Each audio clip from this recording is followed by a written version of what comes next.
jumping into this thing. Welcome, Ben Brown, to the Brookhill podcast, where we talk about life, leadership, and legacy. So glad to have you on the podcast. You're a legacy counselor. You're a legend. You're a GOAT. Man, when did you start? Okay, so just give our audience who Ben Brown is. Right. Let me paint that picture, and then you can correct all the things that I oversell on who you actually are. Take a while. So Ben Brown from Jonesboro came to camp at what grade? Started in 6th grade. 6th grade, graduated out of the 9th grade. Then he JC'd two summers. I did 2 summers. Then you took the helm of what cabin? The legendary Hackney bunkhouse. The legendary Hackneys. Used to be small cabin, big heart, but now it is relocated from what I've been told, and now big cabin. After you left, we tore it down. We were like, that can't happen again, and we built Too a new one. Yep. And then you became the first, you became head of Hill at a young age. So big leadership here at camp at a young age. And then you became a part of our first LC. Right. You know, when I talk about LCs to people, like, what is LC? You know, lead counselor. It was the 4 last year. Now we've grown it to 6. Because you left, right, we had to hire more to make up for the hole that you left here. Yes. That is what something it was. like that. Went to University of Arkansas, graduated from University of Arkansas, and now you are headed where? So I'm headed to Dallas. I graduated from the U of A with a business management degree a few weeks ago. Okay. And now I'm moving to Dallas to work for a company called Freeman. They do event services. Okay. And I will be a client relationship manager. So I will essentially help people from A to Z plan either large-scale or small-scale events, whether it's trade shows, conventions. They do a few things. I don't know if you've heard of these, like a Super Bowl halftime show. No. What's the Super Bowl? Oh, it's a foosball, basically. Gotcha. I love foosball. Yeah, foosball is a great sport. Gotcha. And then they also do like Comic-Con and huge national conventions. I know what that is. I've never heard of the Super Bowl, but I've heard of Comic-Con. Yes, exactly. Okay. So like very large-scale, but also small-scale events. And my job will be just kind of the liaison with clients. Okay. So you got the sales pitch there. You were really good at that, and you hadn't even started yet. Yeah, I had it written down somewhere now. Okay. That's impressive. Yeah. So you came to Brookhill in the 6th grade. How did you get here? Who got you here? What's the deal? Yeah, so I started coming to Brookhill in 6th grade with a man named Andrew Bates. Okay. Older brother Will Bates ran the Walkers. Yes. And my church... Bates brothers. Yeah, the Bates brothers, legendary. Yes. My church in Jonesboro, the Nazarene Church, had Will Bates, Brad Sherrill, Dalton Jones, and then me and Andrew also went there and all worked camp, and Emily Sherrill as well. Solid squad right there. So little stacked youth group over in Jonesboro. Come on. So that's kind of how I heard about camp, and I came with Andrew. And my first cabin was the Hackneys, actually. Okay. With Philip Lee. Philip Lee, the legend. I love it. And that was my first cabin. And then I started coming, I believe, week 5 the next 2 summers, because I knew he was going to be a JCT. And I'm like, I'm not a JCT. I'm not in those meetings.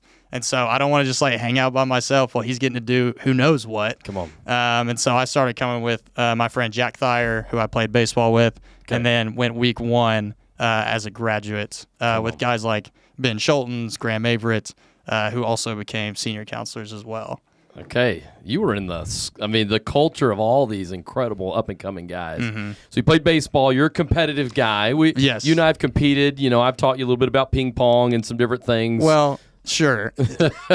We've gone back and forth in ping pong and basketball and different things. Yes. I specifically remember playing at your house and you wanting one more game. Yes. Just one more. Because I thought you would do better the next game. Well, it's hard to do better than winning. So I remember playing about 15 games and you were like, just one more. Okay. But I'm sure there are other times that I may have not had as many points as you, but those have been blocked out in my memory. That's right. So the other ones are more vivid. I understand. Those were traumatic. Okay. So, all right. So you're competitive. Let's start with a game here before we get into the fun stuff. Okay. So Griff, will you put up the leaderboard? I want him to be intimidated by what the leaderboard looks like. You can try. You got to do that with Ben Brown. Let's see what we're working with. The leaderboard, what we're working with here. All right, we've got this right here. This is state-of-the-art graphics that we've got with our leaderboard here. You Absolutely. see, look at that. The see flashing that? You see the colors. projector output just popped Yes. up. Anyway, It catches my eye. so we have Callan 27. Stewart's with a question mark. Stewart must have been like on steroids or something, and so that's why he's on question mark. Okay. Because maybe he was performance-enhancing drugs.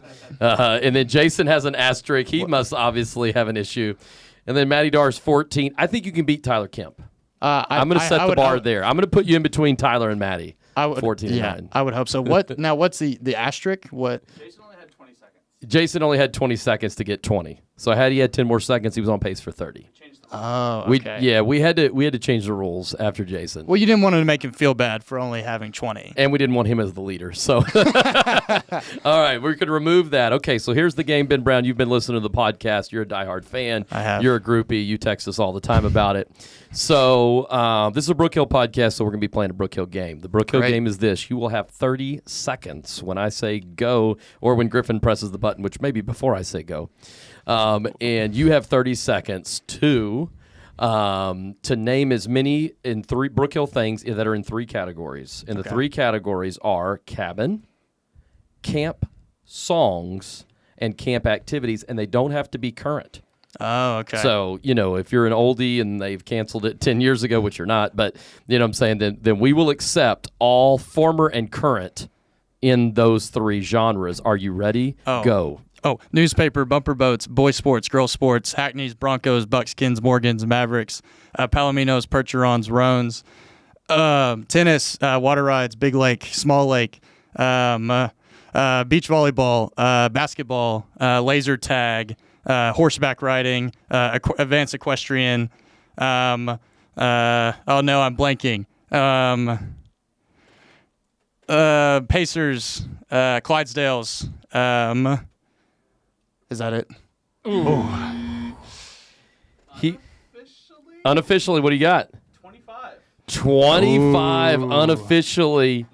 1 point above Stewart. So, Yes. I felt like Ben had the lead. Oh, absolutely. A foul ball was hit. And if he catches the foul ball, he wins the national championship. And I don't think he caught the foul ball. That hurts. Oh, that did hurt. That did hurt right there. Is it too soon? I guess. Okay. We watched that game at Guys Night here. I know. We watched that Arkansas. I was so excited. I was like, oh, I thought they were going to win it. Well, we've had good basketball and football this year. So. Oh, the Hogs are killing it, man. Yeah, something to be excited about, but Oh, we've had our sufferings. Yeah, but it's better. The 2020s are much better for Razorback Nation. Yes, yes, we're doing good now. Anyway, so you just got done with college and you were in Bucks. I'd love for you to Yes. talk about Bucks because that was a big part of your leadership outside of camp. Tell me about Bucks. Yeah, absolutely. So I heard about Bucks actually here at Brookhill. I was a JC in Nathan Dodd's cabin. Nathan Dodds, Gabe Kerr, and Dalton Jones, and I believe also Drew Seal and Ethan Graham had all done Brookhill and Bucks at the U of A. So I remember being in high school, and Mason English as well.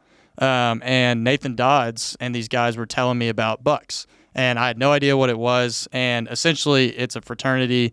Bucks stands for Brothers Under Christ, and at the U of A, they just have a fraternity that you come in as a freshman, you are a pledge, you rush, and then you become a member. And so I did Bucks throughout the year where I had various leadership positions. My sophomore year, I was on prayer team where we would come together once a week and pray over the prayer request for the chapter. Next year, I was on officer corps. I was vice president of Brotherhood. So there's 7 officer positions. I was essentially in charge of internal events. So it was me and another sophomore, and the rest were juniors. And then my senior year, I was on pledge team, where I was an assistant pledge trainer. And we do these things called Coke dates, where a fraternity and a sorority get paired up, and they just go do a fun activity together. So freshmen get to meet each other. And my joke was I'm always trying to find these boys their wives. And so I just got to watch those freshmen kind of be awkward. When we would be rolling up, I'd be like, guys, my one rule. What's my one rule? And they would all chant back, don't be weird. And so that was really fun to do my senior year in Bucks. And so Bucks is incredible. It's a fraternity of guys who just want to passionately pursue the Lord throughout the year. Come on. And bigs, littles, all that good stuff. Christian Greer. Also, Brookhill guys, my best friend. I was just at his house this morning. Come on. So couldn't be more thankful for the experiences Bucks has provided me as well, and the leadership qualities I've learned too. Man, you know, everywhere that I've known you, since you were at JC, obviously through what I've heard that you've done through Bucks, and here at Brookhill, Ben, you've always been a leader. You know, and one thing you hear us talking about all the time is our world lacks leaders, people who will step up and make things happen. Right.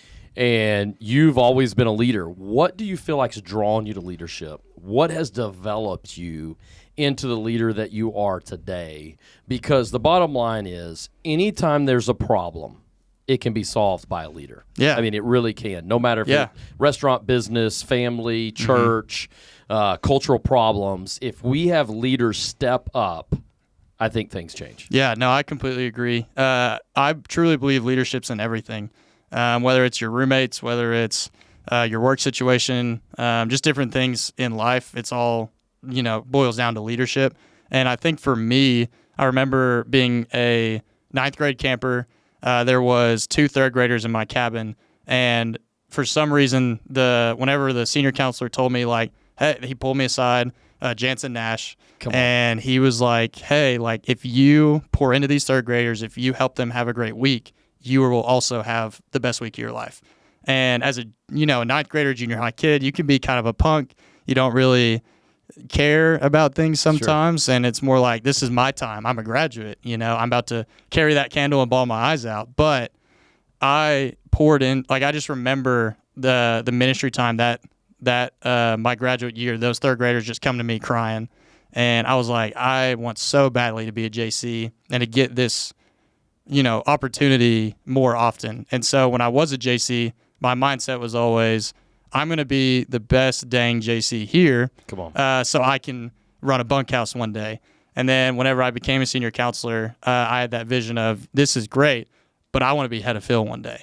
And little did I know I'd do that halfway through the next summer. I would there'd be a mass exodus of counselors. And then the big part of that summer was I just looked around, and I was my first year as a senior counselor. It was always me and Kyle Marcon, rookie of the year, as you would call us, competing for that. But when we came back, it was really just me and him as far as returning senior counselors. And I remember just looking around on the hill and seeing things that were not getting done that were supposed to. Come on. The summer before, my job was just run your cabin, run your activities. You're the new guy. Just soak everything in. Soak in things from Connor Odom, Keller Cox, Nathan Dodds, just all these legendary guys. And then my second summer, all those dudes are gone. It's like, oh, like what? Well, we just need someone to step up and do what needs to be done. And I just know what that is, just because I got to see people do it before. And so I just looked around and saw a problem, and I knew that I had the solution if I was just brave enough or courageous enough to do it. And it wasn't big things. It's just stopping cabin parties from walking around entire Guys Hill. Sure. And things that, like, I know are not okay. And also doing whistle, different things that just know camp doesn't run without them. Yep. So how do we, and maybe you've thought about this, maybe you haven't, surely at Bucks y'all thought about this, or maybe even here at camp, how do we get more guys to step up? If you've got high school, junior high guys listen to this, because Ben, as I look at our staff this summer, this is the first Ben Brownless staff we've had in a long time, and everybody knows that you, Andrew, y'all have been a part of raising up. Mm-hmm. When you look at the staff we have now, those were your guys. Right. Those were your campers. Those were your JCs, and you had a major part. Our success this summer will be, has been defined by who you are. I mean, this has been Brown's fruit, and I'm sure you've thought about it. But how do we get more guys? Because obviously you're a special guy. You're a great guy. We like to think, Ben Brown's this special guy. A special guy. I'm saying you're, God put these giftings together and you're just this whatever. But the truth is, you just took opportunities that were in front of you, and other guys can do that too. Right. How do we get more guys? Because girls are killing it. Mm-hmm. They are. But guys really sit back And I don't know, Ben, could you define it? Do you think guys have been put down so much and they're worried that they might be toxic? Are they worried they might be some of the guys that have been a problem, so it's just easier to sit back? Because if I step up, I might do something wrong and get called out for it, And obviously, you're an Enneagram 9, so you don't ruffle feathers. You have a great way of going about it. So, you didn't really have a lot of missteps because just your personality naturally. But how do we get these young junior high guys, these young high school guys, JCs now, to get a vision like you had to step up? Right. I think a lot of it boils down to stewardship, where just, I don't know, that ownership mentality that was put in me as an 8th and 9th grader I have that vision to want to be a JC, like just the next step on the ladder. I think I remember I would always tell in my cabin, my Wednesday night bedtime story was Shadrach, Meshach, and Abednego. Okay. I wanted to show my campers that whenever you go back home, it doesn't matter what everyone else does around you. Shadrach, Meshach, and Abednego knew what God was calling them to do, and they did it. And I think that boldness, that strength is something that junior high and high school kids need today, to say, like, it's okay to not be like your neighbor whenever you are doing what's pleasing to God. Like, what's pleasing to God versus what's pleasing to man, and knowing which is more important. And so I always tried my best to empower the people in my cabin, like my junior counselor. At the beginning of the week, if I wanted them to tell a story, I would be like, hey, like, I want to give you this opportunity. I want to give you this opportunity to steward the chance to tell a bedtime story for the first time in a cabin. My first time telling a bedtime story did not go very well. I was in the Mustangs with Connor Odom, and it was my second summer, and he let me tell a story, and I chose, it's a good story. It's when Jesus fed the 5,000. Sure, good story. But it takes about 10 seconds to tell the entire story. And so your version, at least. Yeah, I guess. So it just did not go well. And I think it's okay to fail sometimes, and as a leader, see someone you give an opportunity to not step up. Right. Because so that summer, it was my second summer. I worked week 1. I told that story. I went home because then I worked 5, 7, and 8. And between weeks 1 and 5, I was sitting at home frustrated. I was like, man, they're doing the crucifixion right now. I'm not there. Yeah. Like, I just wanted to be here. And when I was at home, I'm like, well, what can I do? And I thought, I'm going to tell a better bedtime story when I get back week 5. And that's when I came up with Shadrach, Meshach, and Abednego. Yeah. And it went a lot better. So I think we need to, as leaders, it's important to give people under us opportunities to lead, but it's okay to let them fail. It's great. As long as you pick them up and not let it continue to snowball. Yeah. Man, I'm reading a book right now called The Boy Crisis. And, one of the issues it talks about is the purposeless male, that guys don't have a purpose. And I don't feel like we don't want one. Right. And I think sometimes, here's Jansen talking to you, right? And I think when he was talking to you, you wanted that. But I think sometimes it's like, but I don't know if I can attain that. I think there's some guy, I think every guy is like, I want to go and make this impact, right? Mm-hmm. I want to step up, but I don't know if I'm good enough. Right. And so they look at Ben Brown and they're like, well, of course. But they don't see Ben Brown as a 9th grader. They don't see Ben Brown as an 8th grader. Mm-hmm. They don't see you flunky the 5,000 story.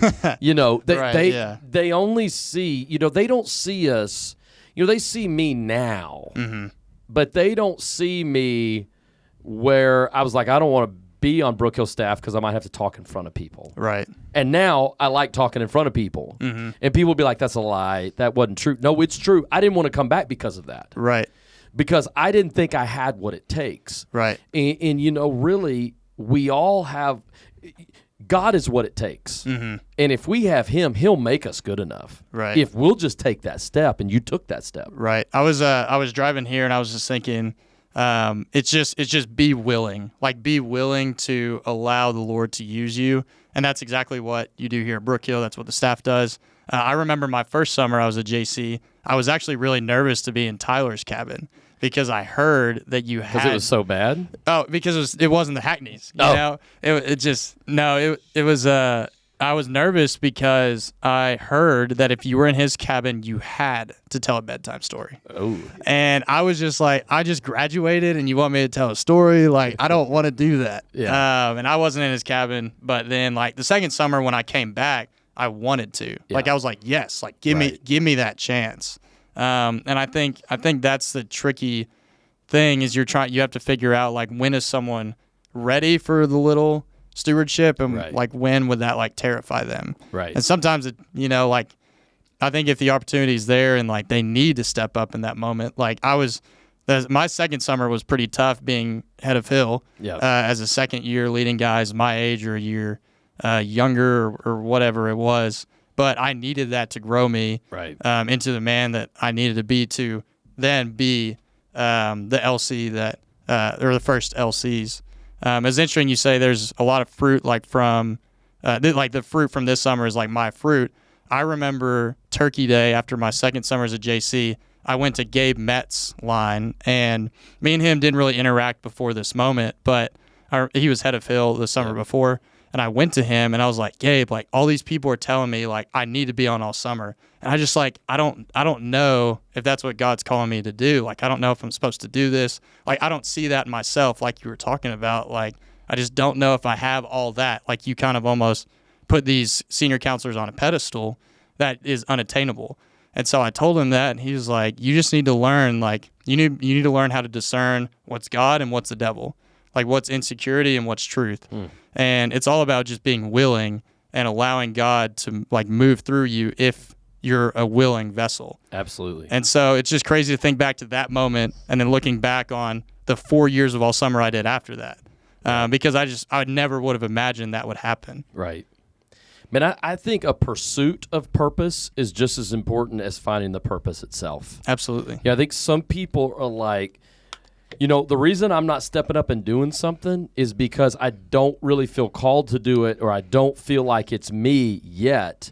And I always think it's the pursuit of trying it on before it's going to fit. Right. And so, to me, the pursuit of purpose is just as important as finding that purpose and growing that. And so I just think God is so amazing that there is no waste in his economy. Right. I think he has the ability to use whatever direction we go in, obviously positive directions. Not that he can't use the negative directions in our past too, but I think some guys are afraid to fail, so they don't ever they can't succeed. Right. You don't step up and even try. That's right. And I think I think you were game. You were always like, okay. Anytime we asked you to do something, you were always okay. Now, that attitude almost got you not here one summer. Right. So what summer was it that you called me around spring break? It was going into maybe your third summer, right? Yes. Was it second summer? Second summer. Second summer where you stepped up into leadership. Yes. You called me around spring break because you and Bucks, your Buck boys, had gone skiing. Yes. Tell us about that. Yes. So it was spring break freshman year. I went to Copper Mountain with 4 guys who I'd met in Bucks and then 4 guys who I knew from Jonesboro. And we were all a big crew. We went skiing. I was the only one who had never actually been skiing before this trip. But you were game. But I'm ready. Like let's do it. It's like people love skiing. It's gonna be really fun. And it was until the. Did you ski or did you snowboard? I skied. Okay. There was a few guys who snowboarded. Most people skied. Most people were already out on Black Diamonds and different things like that. Like first day, and I'm like, there's no way. Okay. Now just to let everybody know, if you've never been skiing, it's green. Blue, black. Yes. I've skied several times. I don't even go blue. Yeah. I'm a green guy. Right. So my friends they're nuts, and they were on the blacks to start, and it was me and one other guy who he would kind of weave back and forth very slow, all nice and easy, and then he wouldn't crash, and I would just, not on purpose, but I would just bullet down the mountain. And my friends would yell, "You got a pizza! You got a pizza!" And I'm like, I'm 200 pounds. Like pizza's not working. It's just, like I'm just zooming. And it was the end of the first day or second. It was the end of the second day, and I was starting to get tired. My friend, my roommate, who ended up being the president of Bucks, great guy, but he got an app that you can measure how fast you're going. And we've already talked about how competitive I am. We've mentioned that, and he's been skiing for years. I get this app, and I see that he went like 60 miles per hour, and I see that, and I'm like, I mean, it was pride. I'm like, I could do that. And so it's like the last run of the day, and then I've done this run a few times, but then I'm just zooming, and then there's a drop off I wasn't expecting. I elbow myself in the ribs. I do a front flip forward, and then I'm just like, I'm down. And then my friend, who weaves back and forth real slow, he catches up to me, and I'm like, hey, just give me a minute. I just knocked the wind out of myself. I'll be fine. And then I like go to get up, and it's just like not moving. Not right. Something's not right. And so whenever you're in trouble on the mountain, you're supposed to cross your skis. Like that's danger. But if you put them straight up, then you're fine. So my friend, as smart as he is, he put his skis straight up, and he called our friends and said, hey, we got this guy on the ground. Come help. And then when my friends roll up, they're like, Leo, that was Ben. Like, you didn't even say it was Ben on the phone. So then ski patrol came, and they took me down the mountain on a little Zamboni type thing or snow ski, and I was like tied down, and they asked me some questions, and then they did an X-ray, and they decided to put me in an ambulance to take me to a hospital, where they then did a CAT scan. Now wait a minute, but can we go back to the? Didn't they ask you? Didn't they ask you whether you wanted to go in or not? Isn't that right? Yes. So when I was at the Copper Mountain Hospital, they asked me. They said, "Do you think you need to see a doctor?" Okay. And I said yes, because at this point I didn't know what was going on, but I knew something was wrong. Okay. So I thought at this point I'd cracked ribs, but I've never had cracked ribs, so I didn't know what that's supposed to feel like. But they did ask. So I honestly considered saying no, I'm good, going back to the hotel or the house we had, sitting in the hot tub, and I would have bled out internally, and I would have died. So I instead said yes, I need to see a doctor. I called my mom, said, "Hey, Mom, everything's all right. Can you send me the insurance?" And she was not about that. Mama Brown was all ready to. Mama Bear. Yes, she was very concerned, and I just started to text her at that point, and I was like, I just can't do this right now. I love you, Mom. Sorry, but just give me some time. I want to figure out what was wrong first. Sure. So then I go to the hospital, and the doctors are running around, and I have gown exposed. I'm like, oh my gosh, do this many people need to be in the room? I'm like, my goodness. And then I get airlifted to a hospital. And while I'm in the helicopter, I start to think, wow, like this is serious. It's a real deal. And I thought, either God, I'm going to see you real soon, or you're going to give me an awesome story to tell. And I just had peace in that moment. Like, whichever happened, like, I knew the Lord's faithful and it's going to be okay. And so then I landed at that hospital. They did a spleen embolization surgery where they fixed my spleen, which I didn't know what a spleen was until this. So what the injuries were, it was a grade 4 laceration of my spleen and my kidney, which is, it goes to a scale of 5. And they told me the kidney is either going to heal itself or we're going to have to cut it out. And I never found any scars. I never heard anything. So I believe I still have my kidney. So I spent the next week in the hospital, and I was told by my doctor, no physical activity. And leading up to the summer, and he said, do you do physical activity at Brookhill? And I just kind of paused, and I was like, he's like, so what activities will you teach? And I was like, water rides. He's like, okay, what do you do at water rides? It's like, well, we sit on a water trampoline. And he's like, great. And I was like, all right. It's kind of one of those half-truth things. Maybe not the best thing in the world, but I had to play horse with kids instead of one-on-one. Right. I was supposed to have non-contact. Right. And then one week, it was, I think, around week 4. I think I was almost fully cleared at this point. I hadn't played guys' night basketball all summer. and my ninth grader goes down with a bloody nose. Or he got hit in the lip or something. He's bleeding all over him. Stu's looking at me. He's like, we need to play the game. Get out there. I was like, oh my gosh, this is my first time playing basketball since my injury. And I went out there. I felt perfectly fine. And I won the basketball tournament and the ping pong tournament that week. And I had a lot of senior counselors mad at me. But the Hackneys won. I mean, people don't like champions. That's right. So that was kind of the problem. But yes, I almost didn't work that summer, which is just crazy to think about. All I can remember when you've told that story is that moment where they're like, do you want to go to the hospital or do you want to do this or not? Mm-hmm. You know, and it's like, geez. And then I think about, you know, all those summers after that Mm-hmm. where God used you to change so many lives. It's just unbelievable. But that wasn't your only smart decision that you've made. Right. I've totaled 2 other vehicles. You've totaled 2 other vehicles. Yes. In high school, my first car was a Honda Accord. Loved that car. But again, I think I've learned throughout these years that I'm an adrenaline junkie, not the best thing in the world. So me and my best friend Tyler Hurst, who's actually in the room right now, but we went to play basketball one night, and we were on a road we'd never been on before. The road went left. It was foggy. It was dark. And my car went straight, slammed on the brakes. Nothing happened. We hydroplaned.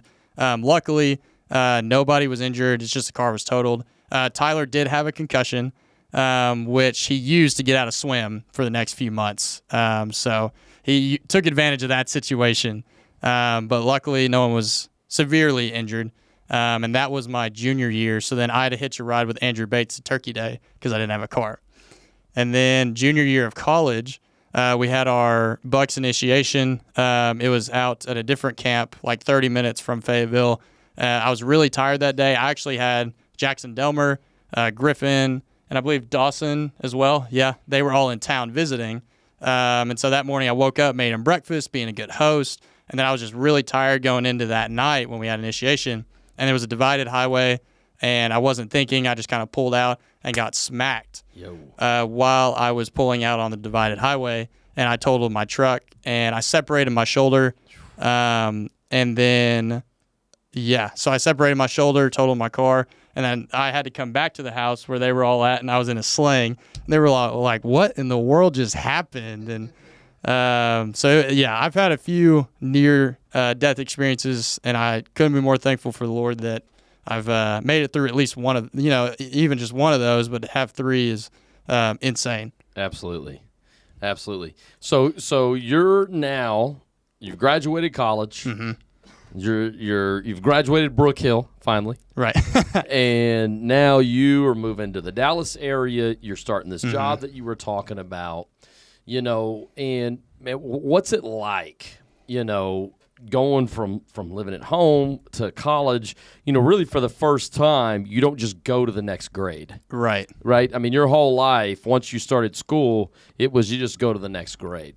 But, now as a man, you're literally looking at this frontier of life, and I do see guys that struggle with that transition. Right. And I'm not putting guys down for who move back into the house. Sure. But to be that guy that steps out and braves and is like, all right, I'm gonna, what's that like? Here you are, because there's going to be guys listening to this that can identify. Can I make it on my own? I think as guys, that's a big question, right, that we ask ourselves. Here you are going to a city where you've never lived at. Your fam's from Jonesboro. Your other family's in Fayetteville. Your other family's in Hot Springs. Right. Here you are, man. What's that like? Moving on to that transition. Yeah. I think the first thing I think of is actually a book you recommended, Tender Warrior. Come on. Where it talks about, as a parent, your goal is to shape your kids as arrows to then be released. Wow. Like you're not supposed to be shaped as an arrow and then sit. You're supposed to be shaped as an arrow to be shot out to go and do your own thing. And then I think going into this year of college, some people in college or out of high school know exactly what they are meant to do, what they want to do. And I was never one of those people. I was in business because I knew it'd be versatile, and I just knew that I loved working camp. And so I kept working camp, and I loved Bucks, and so I kept doing these different positions and titles in Bucks. And then I went into senior year, and I was like, I just had my last summer at Brookhill. It's like, well, now what? Right. And I just remember thinking, like, if God does not tell me what I am meant to do until May 14th when I graduate, then great, because I have this full year, senior year, to pour in and hang out with the guys that I love in the season I'm in right now. Like, I have the people around me that I'm supposed to be with in this moment, and then God will prepare me for that moment when it's time. And so I would love to plan and try and make everything fit perfectly and have everything settled, and that just wasn't what God wanted for me in the fall. And then in the spring, I was able to just have a conversation, which led to a conversation, which led to an interview, to a second interview, to a job offer, accepting the job offer, and then here we are. And I'm moving in 2 weeks to start a new career down in Dallas. And so I just know some people figured that out early, and I think that I couldn't be more thankful for the intangibles, the way I've grown because of camp, because of Bucks throughout college. And it took longer to figure that out, but that's perfectly fine because it happened when it was supposed to. Absolutely. And, I think there's just some things you can't learn until you get out there. Mm-hmm. Until you moved into Bucks and kind of were living with the guys in the house and whatever, you didn't even know what you didn't know. Right, yeah. And what you've learned as a man, I think, along the way, you're starting to gain confidence. Mm-hmm. All along the way, whether it's from that ninth grader up to who you are, mm-hmm. because you stepped up, because you kept moving forward, you gained confidence. Right. And there's things you're about to learn over the next 5 years, mm-hmm. As a young 20-year-old that will grow you into what that next step is. But I always think you can't know what 30 is going to look like because you're not ready for it. Exactly. You can't know what 40 is going to look like because you'll have a nervous breakdown. Right. Which speaking of that, one of the things that we're seeing across the board, especially in guys, is this mental health struggle. Mm-hmm. We're seeing suicide grow in guys, and you're going to hear us kind of talk about this more. I want to have several conversations with a lot of people about this. For you personally, was there ever a moment where you wanted to quit? Was there ever a moment where you're like, I can't keep going, where you had to take this time out, you know what I'm saying, and have some self-reflection, or maybe get with some of your guys and say, man, this is what I'm going through, because, on the outside, everything looks great, and as we're having a conversation, everybody looks at David Pate on the outside and thinks whatever. Everybody looks at Ben Brown on the outside and thinks, man, he's got it all together or whatever. Right. But, were there moments where, even through your injury or whatever, that you were like, God, why, and what's going on? Were there ever moments through 2020? I mean, you were a leader at Bucks. You were the activities event coordinator during 2020 with a group of guys wanting to hang out. Yes. That's not easy. No. That's scary. And that can be depressing. It can be frustrating, and I think a lot of guys can get moments where they want to quit, and they do. Right. So what do you say to stuff like that? How did that affect you? Yeah. I think we all have a lot of moments in life when we want to quit. But I think that's a great indicator that you're onto something great. Come on. I think as VP Brotherhood, my sophomore and junior year during 2020, where I'm supposed to throw mom's days, dad's days, just all these things, I can't just look at what the previous guy did and do it the same, because it's not legal to have that many people in a room at that time in Fayetteville. And so I just had to come up with Super Smash Bros. Tournaments or just different things that were not what we did before.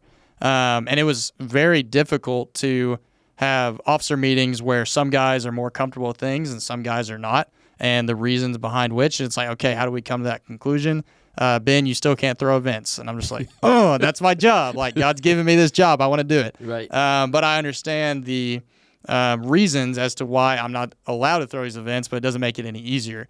And then I just remember this year, and last year I was cell group leader in Bucks my junior year, and I was like vice president. I was just doing a lot of things like pouring into people, freshmen, sophomores, different things like that. And I just started thinking I need someone to like pour into me as well throughout the year. And so I met up with there was someone who came to speak in Bucks named Josh Pankey, who's been my mentor the last 2 years. who worked at a different camp and just understood the importance of it. He was in Bucks, great mentor.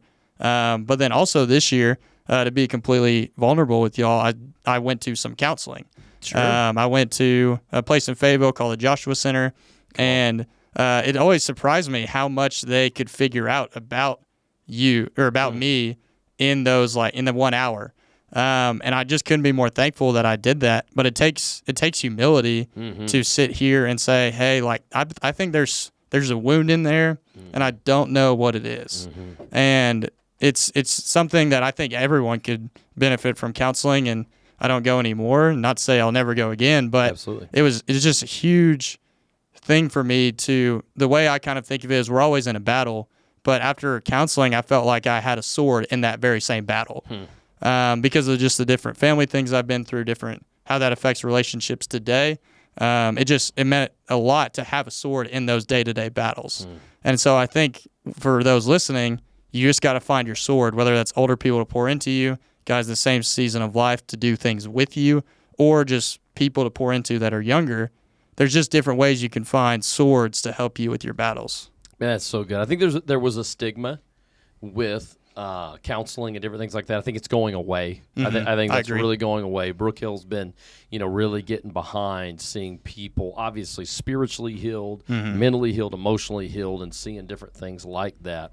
Man, I love that. And I think it's so important. I even read this the other day where you were talking about to have a mentor or to walk with people your age. Where I've even heard people say, sometimes you have to help others heal before you get your own healing. And I think that's so good. Because it's that isolation that gets us. I agree. I heard it's I don't remember the quote. I wish I did, but I know whenever you hold resentment towards people in life, it's you're putting chains on yourself, not on them.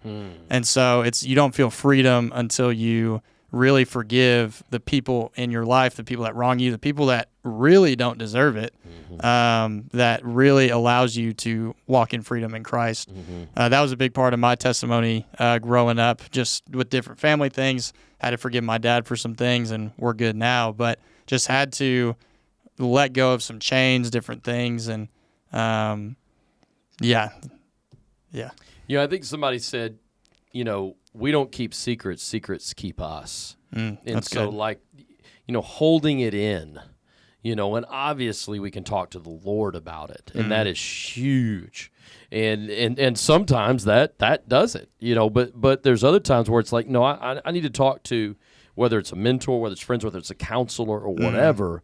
But what I'm seeing, especially with the suicide, with the mental health that leads to suicide is people holding it in. And this is what, because I'm always trying to learn. Educate me on this. Help me. I'm talking to different counselors, teach me as we're talking with young people. We want to help them, and especially with guys, we don't like to open up about things. No. And that this book I'm reading, The Boy Crisis, that's it.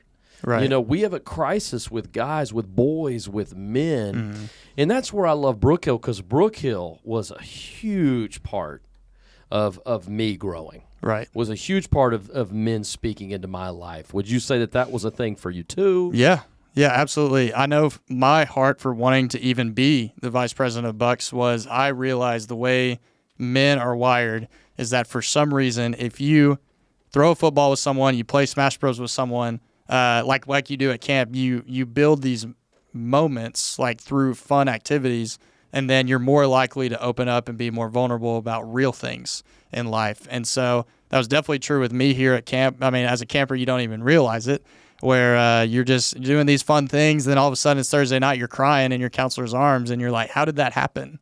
And so the way men are wired, we just want to do activities. And then that bonds us to people. It makes you feel seen and valued and appreciated. And I think with suicide specifically, a lot of times people don't feel like the things they're going through are relatable. They feel like that they are not seen, they are not loved, and that this is the only option, and it definitely is not.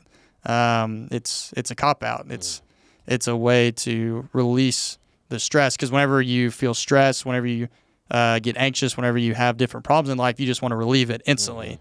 But Proverbs 27:17, as iron sharpens iron, so one man sharpens another. You don't have sharpening without sparks. You don't have sharpening without being molded and shaped into who God wants you to be. Because a quote you always said that stuck with me was, if you knew when you were in college or even as a camper what all you would be doing today, it would give you a panic attack. And I just knew that always motivated me. I was like, wow, like God really does have plans for me, plans for good, to prosper me, hope, and a future.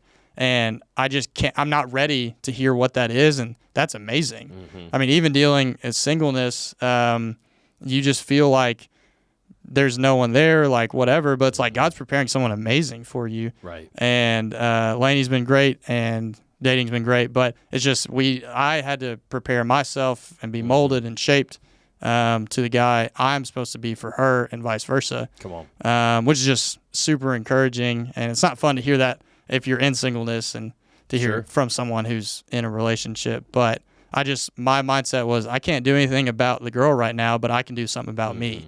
And so just being prepared for that whenever, because the Lord's timing is perfect. It's not our timing, but it's even better than what we wanted. And it's just hard to remember that sometimes. But I think it's that isolation that we feel. And like you said, the isolation might not even be real, but in our mind it's real. Right. We can be in a room full of people and feel like I'm the only one. Yeah, absolutely. So it's not necessarily that you're by yourself, but on the inside you feel by yourself with the problems, you feel by yourself, in whatever it might be. I love what you were saying there, and I think the enemy wants to make us an island. Yeah, absolutely. And COVID definitely helped with that. I mean, having people at home and not feeling seen. I think that's huge about Brookhill is when you're here, you're seen. Yep. If you are in the back kicking a rock, you will have a red T-shirt bumping you being like, hey, bud, you're going to want to hear what's going on up there because the devil wants you to be here but not be here. Right. Well, as we're kind of bringing this thing to a close, man, leadership-wise, obviously your legacy here at camp is huge. And the legacy of camp in your life is huge. And man, we're excited. We're proud of you. We can't wait to see what's going on.